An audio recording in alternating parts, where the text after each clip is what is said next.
안녕하십니까, 래피드입니다. 12월 5일 두산중공업 보도록 하겠습니다. 먼저 증시 보겠습니다. 코스피 0.7%, 코스닥 2% 가까이 상승하면서 금요일에는 좋게 둘 다 마지막까지 밀어올리면서 마무리를 좀 했고요. 외국인과 기관이 둘 다 매수를 해주면서 증시를 좀 좋게 이끌어간 것 같습니다. 코스피 차트부터 먼저 보겠습니다. 차트는 월봉으로 다시 한번 좀 회복을 하는 12월 달에는 좀 좋은 시작으로 진행을 하고 있고요. 일봉상으로도 바닥을 깨고 나서부터 강한 상승 두 번이 나오면서 하락분을 또 메워가는 그런 모습이 보이고 있습니다. 하지만 아직까지는 이 21선 추세라든지 전체적인 증시의 추세 자체가 좋은 편은 아닌 것 같고요. 또 간밤에 또 좋지 않은 소식이 나왔습니다. 헝다 그룹의 또 파산 위기가 다시 한번 고조가 되고 있고요. 그 다음에 오미크론에 대한 확산세가 좀 높긴 하지만 아직은 오미크론에 대한 위험성을 잘 판별하지는 못하는 그런 상황인 것 같습니다. 자, 그래서 여러 가지 이제 변수들이 좀 많은데요. 러시아가 우크라이나를 침공한다라든지 아니면 중국이 이제 대만을 침공한다라든지 뭔가 주변국들의 그런 정세 또한 좀 불안정하게 바뀌고 있습니다. 그래서 주식 시장 자체가 아주 이제 불안한 그런 움직임으로 계속 이어가고 있고요. 우리가 코로나가 엄청나게 유행을 하면서 유동성 자금이 퍼지면서 이렇게 그 글로벌 국가들이 큰 이슈 없이 유동성 자금으로 이렇게 주식이 올라가는 특이한 현상은 이제는 앞으로는 계속되지 않을 것 같습니다. 그래서 그런 이제 평소와 같이 비슷하게 또 코스피가 이렇게 올랐다 내렸다 반복했던 그런 느낌대로 또 이슈에 따라서 좀 크게 오르고 내리고 반복할 가능성도 충분히 있다라고 보여집니다.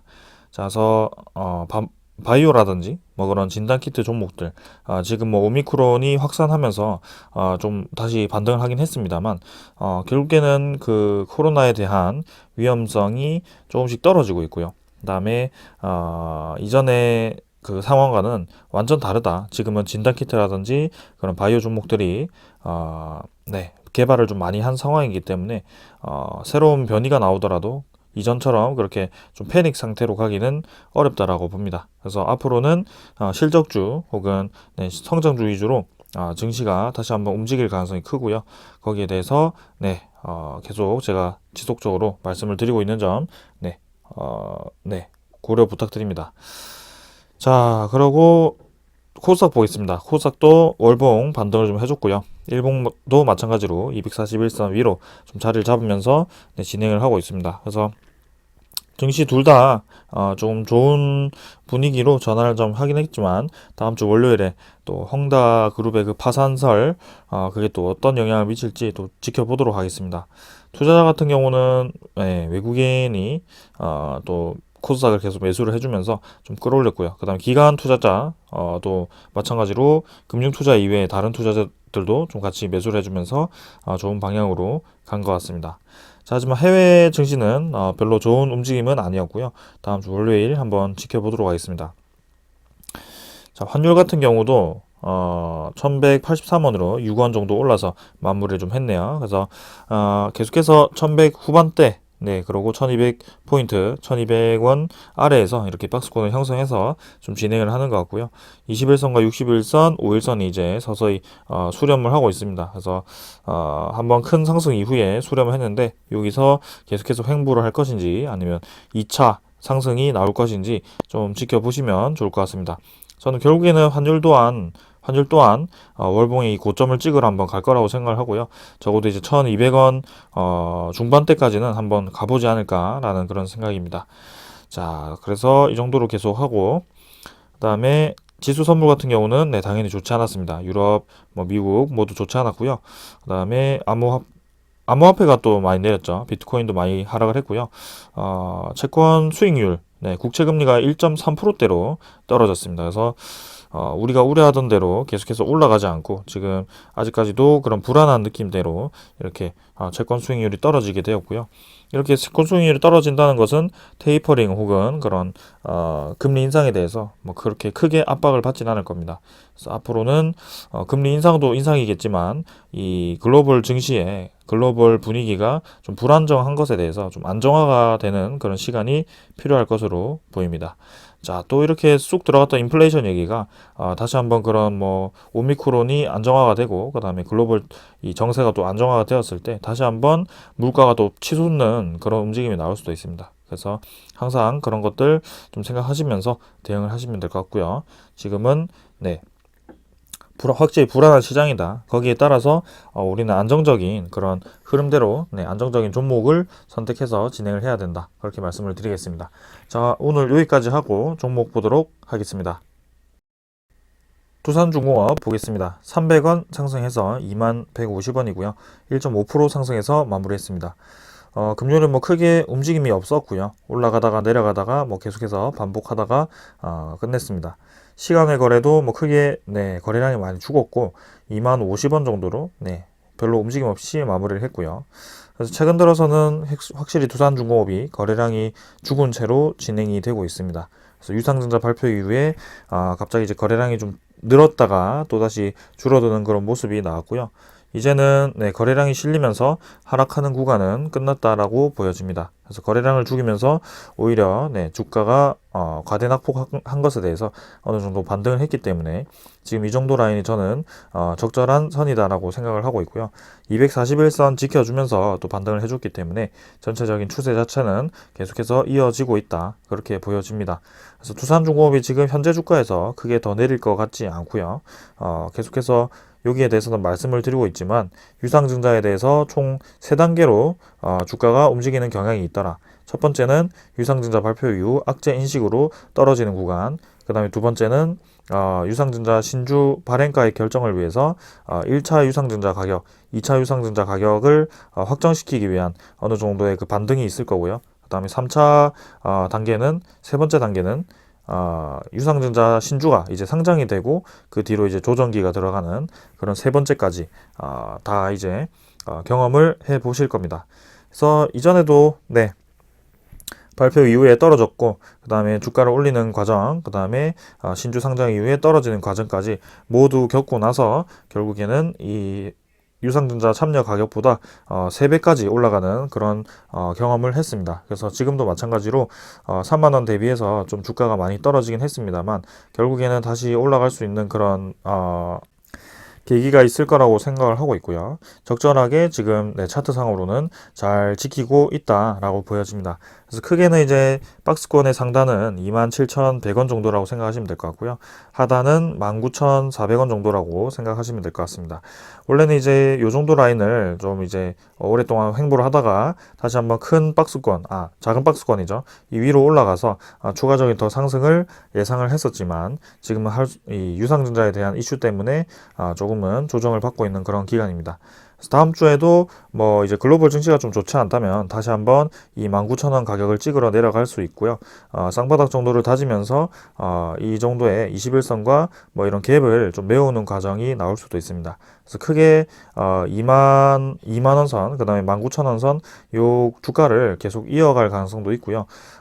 저번 시간에도 제가 말씀을 드렸지만 이 유상증자 평균가액을 산술 평균으로 계산을 해서 1차 유상증자 가격, 2차 유상증자 가격을 정하기 때문에 그 가격 중에 이제 낮은 가격, 네, 낮은 가격을 이제 이렇게 1차가 이제 낮게 되면 1차 유상증자 가격으로 거의 최종 발행가액이 확정이 됩니다. 그래서 네, 그런 가격대를 생각을 해서 이제 주가가 형성이 될 것이기 때문에 그 평균가액을 좀 잘 생각하시면 될 것 같고요.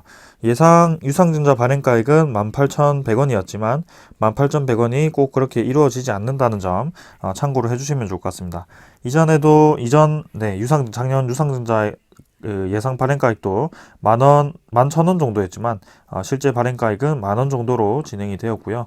1,000원 정도의 괴리hul은이 있었다. 그래서 지금도 1조 5천억을 마련하기 위해서 예상 발행가액이 18,100원이긴 하지만 유상증자 가격이 더 떨어질 수도 있다. 17,100원 정도 아니면 뭐 더 떨어질 수도 있는데 그때 이 모집가액은 1조 5천억보다는 떨어질 것이다. 이렇게 말씀을 드리고 있습니다. 그래서 1조 한 4천억까지 정도 되더라도 기업 입장에서는 사실 성공적인 유상증자라고 이렇게 평가를 할 수가 있습니다. 일단 7천억 정도를 채무 상환에 갚기 때문에 7천억은 무조건 네, 이번 유상증자에서 받아야 되는 금액이고요. 그 다음에 3천억을 수소 가스터빈이죠. 그래서 수소 관련 이 기술에 투자하는 비용으로 이 모집을 하고요. 그 다음에 2천억 정도를 해상풍력 발전에 대해서 모집을 하게 됩니다. 그래서 사실은 두산중공업이 공식적으로 구체적인 금액을 얘기한 분야는 채무 상환금, 수소, 그 다음에 해상풍력 이렇게 세 가지로 해가지고 1조 2천억 정도가 공식적으로 얘기가 나왔고요. 나머지는 이제 SMR과 그 다음에 뭐 3D 프린팅 해서 뭐 나눠서 이 3천억 정도를 쓰겠다라고 얘기를 했기 때문에 사실 이 3천억 정도에서 뭐 1천억 정도가 까진다고 하더라도 뭐 크게 타격을 볼 것 같지는 않습니다. 그래서 우리의 모집가액 정도는 1조 뭐 3천억 아니면 1조 4천억 정도까지만 하더라도 괜찮을 것 같고요. 그러면 예상 발행가액은 17,100원 혹은 16,000 뭐 중반대 정도까지만 하더라도 저는 괜찮을 거라고 생각을 합니다. 그래서 이전에도 계산을 해서 말씀을 드렸지만 1차 유증가액, 그 다음에 2차 유증가액이 있습니다. 그래서 1차, 2차 때는 기준액이 다릅니다. 사실 기준 주가가 다르게 되고요. 1차 가격은 이 권리락이 발생하기 전이고요. 1차 가격은 권리락이 발생하기 전 뭐 일주일 정도, 그 다음에 한 달 정도를 비교를 해서 낮은 금액을 해서 결정을 하게 되고요. 그 다음에 권리락 이후에 2차가 이제 결정이 되게 됩니다. 그래서 권리락 날짜는 제가 말씀을 드렸죠. 12월 30일이고요. 그 다음에 12월 29일이 신주 인수권을 받을 수 있는 기준일이, 신주 배당 기준일이 되게 됩니다. 12월 31일은 금요일이긴 하지만 마지막 주식 12월 30일은 항상 이제 휴장이기 때문에 참고를 해주시면 좋을 것 같습니다. 그래서 이제 해를 넘겨서 이렇게 유상증자가 진행된다는 점 참고하시면 될 것 같고요.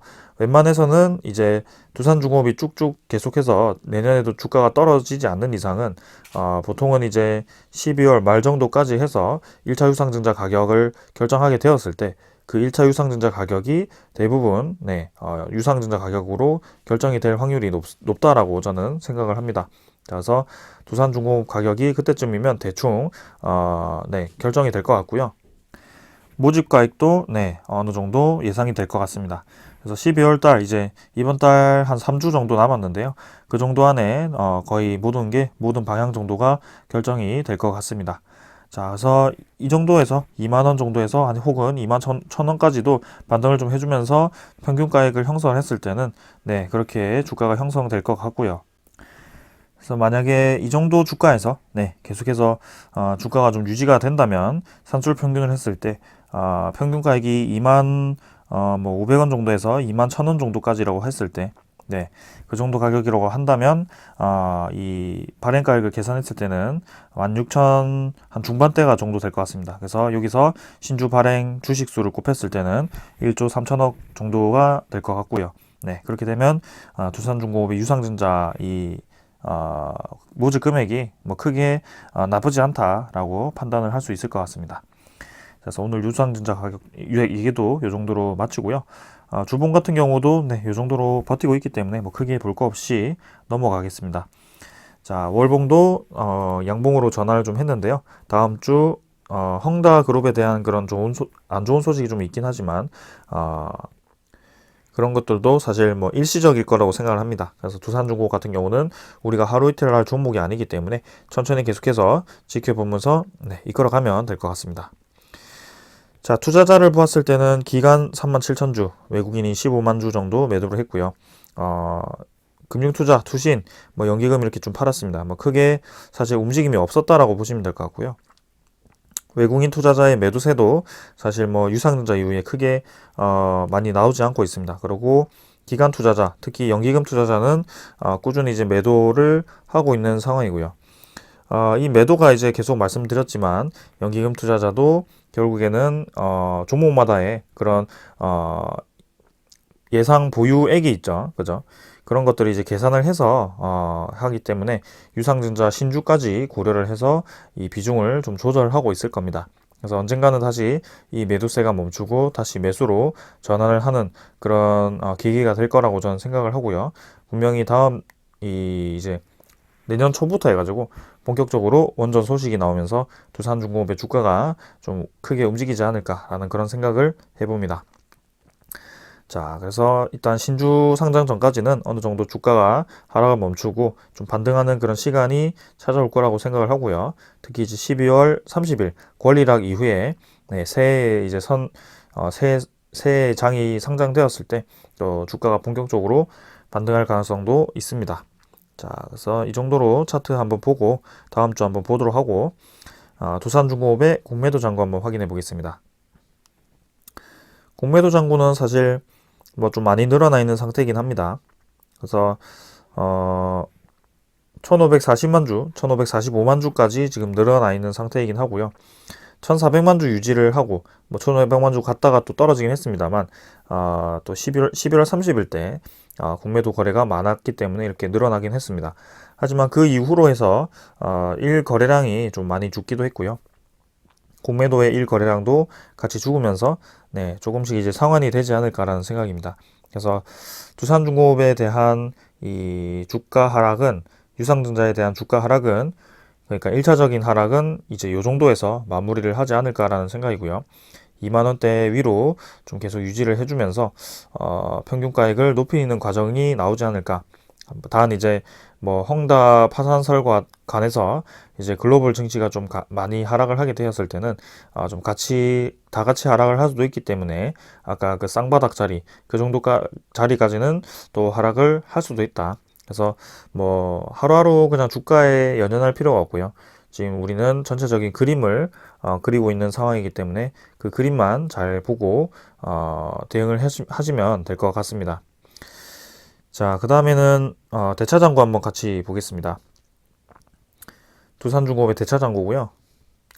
대차장고가 이제 급증을 했었죠. 그래서 연말 이 이벤트 관련해서 그리고 최근에 이제 유상증자에 대해서 공매도가 좀 많이 늘어나면서 거기에 대한 대차장고 확대에 대해서 언급을 드렸는데요.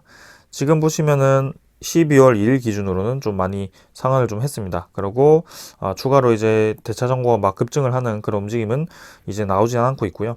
그래서 이번 12월 3일 기준으로는 또 조금 이제 상환이 되었습니다. 그래서 10만 주 정도, 14만 주 정도가 상환이 되어가지고 잔고는 4,380만 주, 뭐 그 정도가 되고 있고요. 그래서 뭐 공매도 잔고라든지 대차 잔고라든지 뭐 이제는 증가세를 어느 정도 멈추고 좀 상환을 할 때가 아닌가라는 생각입니다. 그래서 올해 마지막 달, 12월 달 끝내고 내년에 또 새로운 장이 열렸을 때는 좀 감소하는 방향으로 계속 가지 않을까라는 생각이고요. 네. 이것도 한번 계속해서 지켜보도록 하겠습니다. 지금 주가 하락을 부추기기 위해서 대차 잔고를 이렇게 많이 늘어나게 한 건 아닌 것 같습니다. 일단은 제 생각은 그렇습니다. 자, 그 다음에는 이제 외국인 투자자의 추정 물량은 16만 주 매도였고 당일은 15만 주 매도였습니다. 그래서 보유 자체는 8%대로 계속 유지를 하고 있습니다. 그래서 크게 유상증자 이후에 외국인 투자자가 많이 매도를 하고 있지는 않고요. 계속해서 어느 정도의 지분 유지해주면서 뭐 하루하루 뭐 조금씩 매수하고 매도하고 반복을 좀 하는 것 같습니다. 확실히 지금 주가 하락이라든지 주가 상승이라든지 이런 것들이 좀 소강 상태에 있다라고 생각이 들고요. 지금 우리는 그냥 지켜보면 될 것 같습니다. 뭐 크게 이 주가에 대해서 의미 부여를 할 필요도 없고 우리는 유상증자 혹은 신주가 상장되었을 때 그 주가 흐름을 이미 봐왔고 거기에 대해서 대응을 해왔기 때문에 지금 그냥 여유롭게 기다리는 수밖에 없는 그런 상황입니다. 자, 그래서 오늘 요 정도로 이 기술적인 분석을 좀 했고요. 이제 두산중공업에 대한 소식들 좀 하나씩 보도록 하겠습니다. 먼저 말씀드릴 것은 두산중공업이 이제 새로 투자하고 있는 그 수소 사업입니다. 수소 가스터빈을 이제 이번에 유상증자 모집 금액으로 3천억을 이제 진행을 하게 되는데요. 근데 그 이외에 두산중공업이 기존에 진행을 하고 있던 수소 액화 플랜트 사업도 있습니다. 그래서 사실은 이제 수소가 우리나라에서 많이 생산을 못하고요. 꽤나 많은 양을 해외에서 수입을 하는 것으로 알고 있습니다. 그래서 그 수소 수입량이 상당하기 때문에 금액도 엄청납니다. 그걸 이제 우리나라에서 이 수소 액화 플랜트를 통해서 수소를 직접 생산을 했을 때는 수입에 대한 그런 손해를 줄일 수 있고요.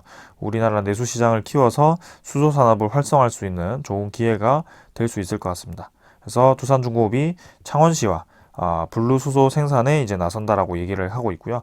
실제로 이제 창원시에다가 두산중공업 수소 액화 플랜트를 짓고 있는 것으로 알고 있습니다. 그래서 여기 보시면은 이 수소 액화 플랜트에 창원 국가산업단지 수소 액화 플랜트에 이산화탄소 포집 그리고 활용 사업 추진을 위한 업무 협약 체결을 했다라고 합니다. 이산화탄소를 포집하고 활용하는 것을 CCUS라는 기술을 사용을 하는데요. 이게 이제 신기술이긴 합니다. 그래서 이산화탄소를 공기 중에 있는 것을 직접 포집을 해서 지금 우리 전 지구촌들이 탈석탄을 진행하는 이유가 이 이산화탄소를 줄이기 위해서 좀 진행을 하는 것인데, 이 이산화탄소를 이제 포집을 해서 다시 석탄을 만드는 그런 과정, 혹은 다른 이제 물질을 만드는 과정을 이 개발을 했을 때는 상당히 이제 좋은 기술이 되겠죠. 하지만 아직 이 CCUS에 대해서는 뭔가 그렇다 할 실용적인 방법은 없습니다. 그래서 아직 개발 단계에 있는 기술인데요. 근데 이 두산중공업에서 나온 이 CCUS라는 것은 완전히 이제 공기에 있는 것을 포집한다라는 것이 아니고요. 여기 자세히 읽어보시면 수소 생산 과정에서 발생하는 이산화탄소를 포집한 뒤 활용, 저장하는 기술이라고 합니다. 그래서 두산중공업은 CCUS 기술을 적용을 위한 설계 및 제작, 시공, 운영 등의 업무를 일괄 수행하고요. 창원시는 관련 투자 및 그다음에 지원 사업 등 행정 업무를 담당하고, 하이창원은 수소 액화 플랜트에서 발생하는 이산화탄소의 공급 및 부대 지원을 맡는다라고 합니다. 그래서 두산중공업은 포집된 이산화탄소를 액화하는 설비를 구축해서 2023년까지 국내 최초의 블루수소 플랜트를 건설할 예정이고요. 하루 5톤의 블루수소와 그 다음에 48톤의 액화 이산화탄소를 생산해서 각각 수소 충전소와 그 다음에 가스 제조사 등에 공급을 한다라는 계획이라고 합니다. 그래서 이제 하루 5톤의 블루수소를 생산할 수 있는 그런 기지가 국내 최초로 건설이 된다라고 보시면 될 것 같고요. 창원시뿐만이 아니고 이제는 두산중공업이 이 영향을 넓혀가는 그런 계기가 되지 않을까라는 생각입니다. 사실 이 액화 플랜트는 두산중공업뿐만이 아니고 효성중공업이 투자를 하고 있는 분야인 것으로 알고 있고요. 그렇게 두 기업 정도가 크게 이렇게 수소 액화 플랜트를 건설을 하는 것으로 알고 있습니다. 그래서 두산중공업도 지금 최초로 지금 진행을 하고 있기 때문에 잘 진행된다라고 보시면 될 것 같고요. 그래서 이렇게 이산화탄소를 포집을 해가지고 액화 이산화탄소를 또 가스 제조사 등에 공급을 하게 되면 또 이제 이 쓰이는 분야가 있겠죠. 거기에 대해서 이제 이산화탄소 저감을 시키는 이 환경적인 효과와 그 다음에 수소를 생산하는 그런 또 생산적인 효과가 있기 때문에 아주 좋은 기술이라고 생각을 합니다. 이 수소 산업이 사실은 좀 머나먼 얘기 혹은 비용이 많이 드는 그런 사업이다라는 인식이 좀 많은데요. 실제로 이렇게 한 단계씩 나아가는 것이 보이고 있습니다. 그 중심에는 두산그룹이 좀 있는 것으로 보이고요. 두산중공업, 블루수소 이렇게 수소 액화 플랜트가 있고, 그 다음에 두산그룹의 수소 가스터빈,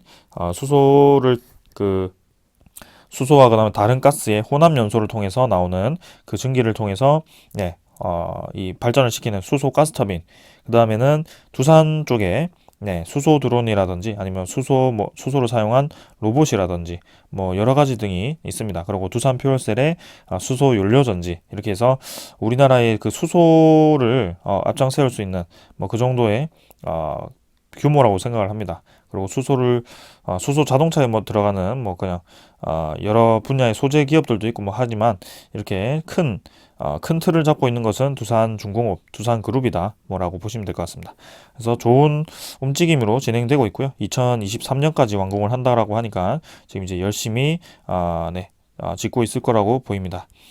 자, 그 다음에는 두산이 폴란드 쪽에서 열 생산 시설을 이제 참여를 한다고 봅니다. 최근에 폴란드라는 이 국가는 우리나라가 이제 원자력 수주를 하기 위해서 열심히 공을 들이고 있는 국가 중에 하나입니다. 그래서 미국의 웨스팅하우스와 그 다음에 국내 한국수력발전소 한수원, 그 다음에 프랑스의 EDF가 이렇게 세 개가 3파전으로 진행을 하고 있고요.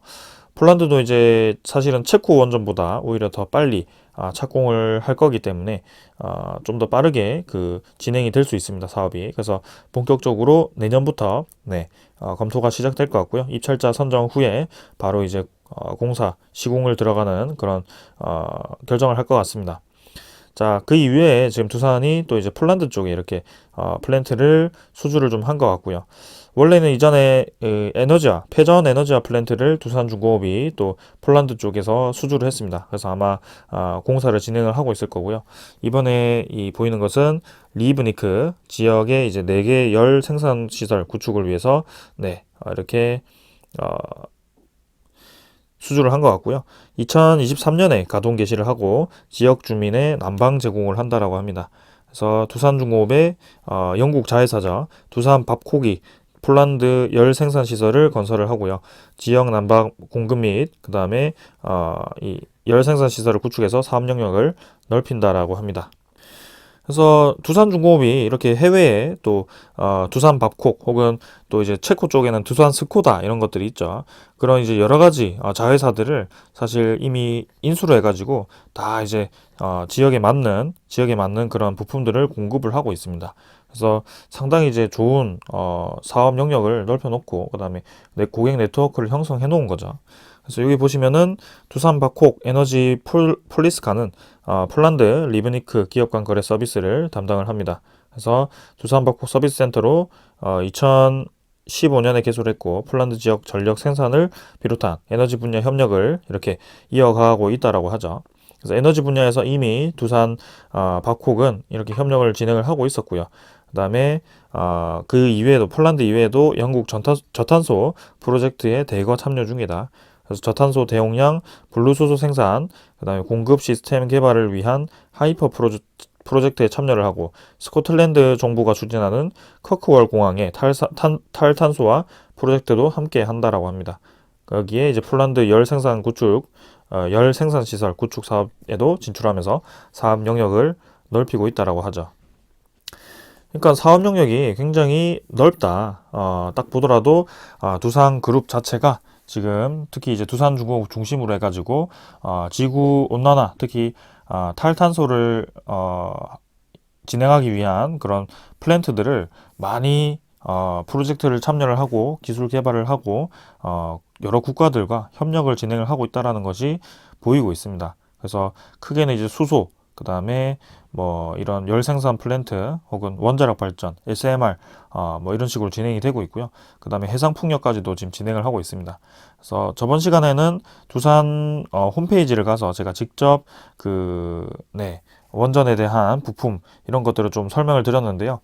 여러분들도 이제 직접 들어가시면 이렇게 두산중공업의 에너지 파트에 보시면 이 제품 종류를 볼 수 있습니다. 그래서 하나하나 제가 설명을 다 드리기는 시간이 너무 오래 걸려서 이렇게 이름 정도만 좀 확인을 하고 넘어갔었는데요. 그만큼 두산중공업이 기술이 좋다라는 겁니다. 원자력에 대해서. 원자력에 대한 외관도 중요하지만 그 안에 들어가는 핵심 부품들을 다 공급을 하고 이렇게 제어까지 계측 제어까지 하고 있다 보니까 사실은 우리나라 자체에서 수주를 하지 않더라도 두산중공업 자체에서 여러 국가들과 이미 협력을 진행하고 있기 때문에 특히 원자력 관련해서는 그 미국의 웨스팅하우스와 긴밀한 협력을 또 하고 있습니다. 또 그 금요일이었나요? 미국과 이제 뭐 워크숍을 진행했다라고 하는데 아직까지 뭐 구체적인 소식은 들려오고 있진 않는데요. 거기에 대해서 또 원자력 협력에 대한 또 좋은 소식이 한번 나오지 않을까라는 그런 기대감도 있습니다. 그래서 미국 웨스팅하우스와는 APR-1000에 대해서 이미 두산중공업의 주 기기를 납품한 경험이 있기 때문에 혹시라도 뭐 폴란드라든지 아니면 뭐 체코라든지 뭐 그쪽이 이제 우리나라가 다 쓸어간다는 보장이 없기 때문에 거기에서도 이제 웨스팅하우스가 수주를 하게 되었을 때 또다시 두산중공업이 또 주기기를 담당을 할 수도 있고요. 그다음에 이 웨스팅하우스뿐만이 아니고 미국의 그 뉴스케일 파워가 또 핵심이죠. 차세대 이 SMR 지금 보시면 캐나다라든지 아니면 미국의 다른 뭐 뉴스케일 파워 이외의 다른 기업들도 계속해서 이 SMR에 지금 개발을 몰두하고 투자를 하고 있습니다. 그래서 현대건설이라든지 뭐 여러 가지 기업들 우리나라 두산중공업뿐만이 아니고 여러 기업들도 지금 뛰어들고 있습니다. 그만큼 SMR 시장이 확대가 될 것 같고 앞으로의 탈탄소에 대해서 핵심 분야가 될 거라고 이제 예상을 하기 때문에 그렇게 여러 국가들과 여러 기업들이 뛰어든다라고 저는 생각을 하고 있고요. 거기에 대해서 분명히 두산중공업도 원전 시장 확대에 따른 세계적인 원전 증설 트렌드에 따른 수혜를 볼 수밖에 없다라고 생각을 합니다. 그래서 분명히 우리는 보답을 받을 것이고 주가는 지금 뭐 2만 원대에 멈추어 있지만 우리 목표했던 가격 뭐 목표가 얼마냐고 물어보시겠지만 사실은 네 원래는 이제 제가 4만 원까지 4만 원 이상까지 생각을 좀 했는데요. 이렇게 주식 수가 또 늘어났을 때 이제 6억 주 가량이 되었을 때는 사실 뭐 3만 원 이상 4만 원까지도 갈 수 있을 것 같습니다, 사실. 네. 그래서 뭐 가격이 어디까지 간다 막 딱 정하고 그렇게 뭐 무조건 간다라고 보기보다는 그때마다 조금 유기적으로 보시는 것이 좋긴 한데요. 일단은 네, 3만 원 잡고 지금 과정에서는 3만 원 이상으로 잡고 가보도록 하겠습니다. 자, 그래서 두산중공업 전혀 문제없이 진행되고 있다는 점. 그 다음에는 또 이제 정치적인 얘기가 나올 텐데요. 지금 이제 차세대가 아니죠. 네, 다음 대선이 이제 거의 왔습니다. 내년이고요. 그 대선 주자 이제 유력 후보 두 명이 이 신한울 3, 4억이죠. 거기에 대해서 좀 긍정적으로 검토를 하고 있는 것 같습니다. 그래서 둘 중에 누가 되든 간에 결국에는 이 신한울 3, 4호기가 결국엔 다시 재개될 수 있는 가능성이 크다라고 지금 기사가 나왔고요. 분명히 맞죠. 네. 아무리 그래도 신재생 에너지를 좀 늘리는 뭐 방향으로 가긴 가더라도 이 원전에 대해서는 너무나도 좀 일방적으로 네. 그냥 이 산업 자체를 이제 거의 고사시키는 그런 정책을 펼쳤기 때문에 좀 그랬습니다. 사실은. 근데 이제 다음 이 분들은 좀 생각이 다른 것 같아요. 그래서 국민의 의견을 듣고 뭐 결정한 사안이라고 하지만 지금 충분히 네, 세계적인 트렌드라든지 우리 이 국민들은 그 원전에 대한 긍정적인 방향을 좀 더 생각을 하고 있는 것 같습니다. 이전과는 확실히 좀 달라진 거라고 보여지고요. 사실 뭐 원전을 짓는다라고 해서 네, 뭐 해상풍력이라든지 네, 해상풍력이라든지 뭐 태양광을 완전히 고사를 시킨다. 이거는 조금 아닐 수도 있습니다. 뭐 계속해서 여기에 대해서 네, 연구를 하고 R&D를 진행을 해서 결국에는 해상풍력에 대해서 그다음에 태양광에 대해서 효율을 엄청 높게 만들어 버린다면 이 원전에 대해서도 충분히 양립을 할 수 있는 그런 기회가 될 겁니다. 그래서 좀 여러 분야로 지금 힘을 실어서 R&D를 진행하는 것이 저는 맞다라고 보여지고요. 지금 짓고 있던 이 사업비만 하더라도 거의 7천억 가까이가 들어가 있습니다. 신한울 3, 4억이. 그 중에 두산중공업이 들어간 이 돈은 5천억 정도라고 보여지고요. 그 주기기를 다 만들어 놨는데 지금 사용을 하지 못했기 때문에 두산중공업이 상당히 이제 어려웠던 그런 경험도 있습니다. 그래서 여기서 이제 다시 건설이 재개가 된다면 그 주기기가 다시 네, 좋은 방향으로 진행될 것 같고요.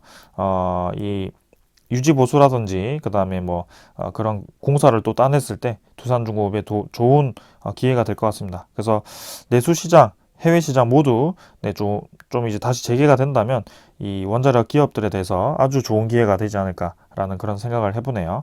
그래서 이건 뭐 섣불리 제가 판단하기 어렵지만 그래도 우리나라 내수 시장도 좋은 방향으로 진행될 가능성이 충분히 생겼다. 뭐 이렇게 말씀을 드리겠습니다. 그래서 오늘 이 정도로 하고 네, 마치고요. 네, 두산중공업에 대해서는 지금 주가는 이제 2만 원까지 반등을 했지만 또 내일 뭐 이제 이 글로벌 정세에 따라서 또 바뀔 수도 있을 거라고 생각합니다. 하지만 계속해서 한번 지켜보도록 하겠습니다. 자, 오늘 여기까지 하고 마무리하겠습니다. 감사합니다.